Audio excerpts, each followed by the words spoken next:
Hey, what's up guys, Tilcare Reviews here, and today I'm going to be showing you how you can cinematically color grade your footage in Final Cut Pro.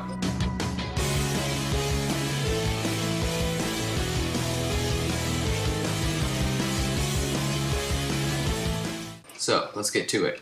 I'm going to show an outside shot and an inside shot for this. Starting with the outside shot, what I drew is I'm going to drag my footage into my timeline, and I can see that this shot looks pretty good. We have the actor come up, and it's just like a little dull. So the first thing I do is I go up to the top under Show Video Scopes, or Command 7, open that, and what it does is it shows the luma for the lighting on how you have it. If you don't have this up, you can just go here and click on Waveform. And so what this does is it shows where the light is at through your clip, how much brights it has and darks, and you can adjust that if you go up here to show color board and exposure. You see if it drops down, it goes way down over here. And so what you want, this shot's actually really well balanced, but what you want is the dark shadows to be at the 0 mark and the highlights to be at the 100 mark. So maybe take that down a little bit, but it looks pretty good right now. So the next thing I do is I'm actually going to hide that, just hit Command 7 again. So the next thing I do to get this shot right is to get the cinematic look. First I go into color, I grab the highlights, and move them to a little bit of a yellowish tinge, 9–10%, somewhere in there. Then I take the shadows and I move them to a bluish, somewhere around 6 to 10, 5 to 10, somewhere in there. And then with the highlights, I just bring them a little bit greenish, and for this shot I might actually bump up the yellow a little bit. That looks pretty good for the cinematic aspect. And now for the saturation, I'm going to bump up the shadows to about 10% and the highlights a little bit, and then take down the midtones. And so now we're getting a shot. Actually, I'm going to go back to the color and bring down the midtones to about 0 because it's looking a little too green for me. And it actually still is. So yellows down to 7%. Now we're getting a cool shot, and it looks pretty cinematic now if you compare it to the first shot.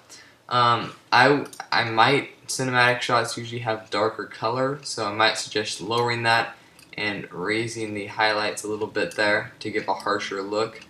But it all depends on preference.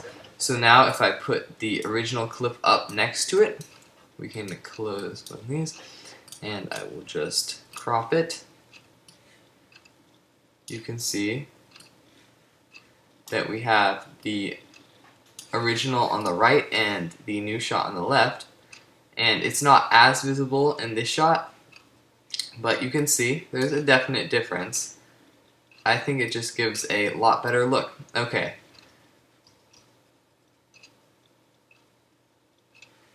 Okay, so now I'm going to be doing an example of this on an indoor shot.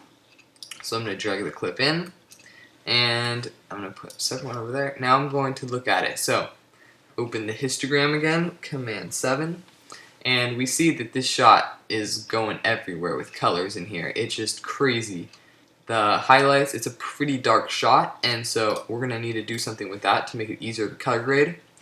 So now what I'm going to do is raise the highlights up there because they're way too low. The shadows can go down a little bit, and then the midtones need to go way centered. And the only problem with doing this, maybe highlights down a little bit. The only problem with doing this is now we have a shot that, since it's inside and it was a little bit darker, it can become really grainy. I'm not actually seeing that too much with this shot. It's looking pretty good, surprisingly, which is a good thing. I mean, you can definitely see there's a ton of grain over there, but this part of the shot, which we're using, isn't bad. So the next thing I'm going to do is do the same thing I was doing earlier.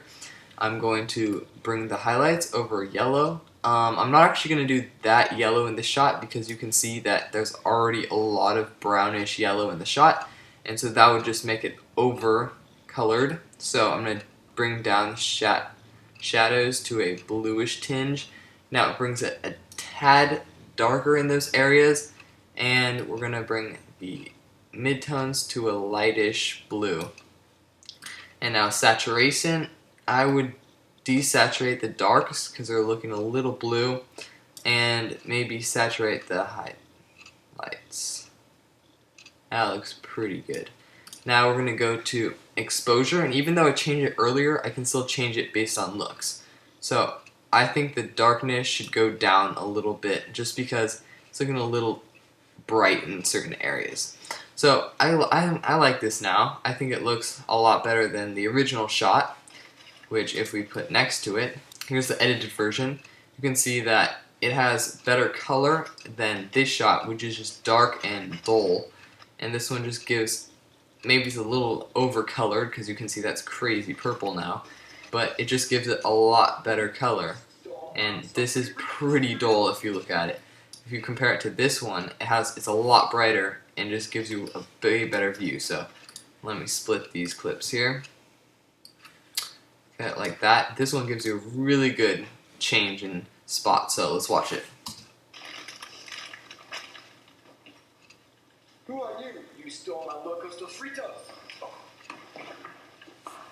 So as you can see, there's a few little tricks that make it color grading actually really simple. I mean, this isn't your really hard color grading. I'd call this more color correcting, really. But it just gives it a lot nicer look that honestly appears much more cinematic than this shot, which just is too dark and not very colored. So it helps color your shots. I hope you enjoyed this video. Share it with your friends and subscribe, and I'll see you guys next time.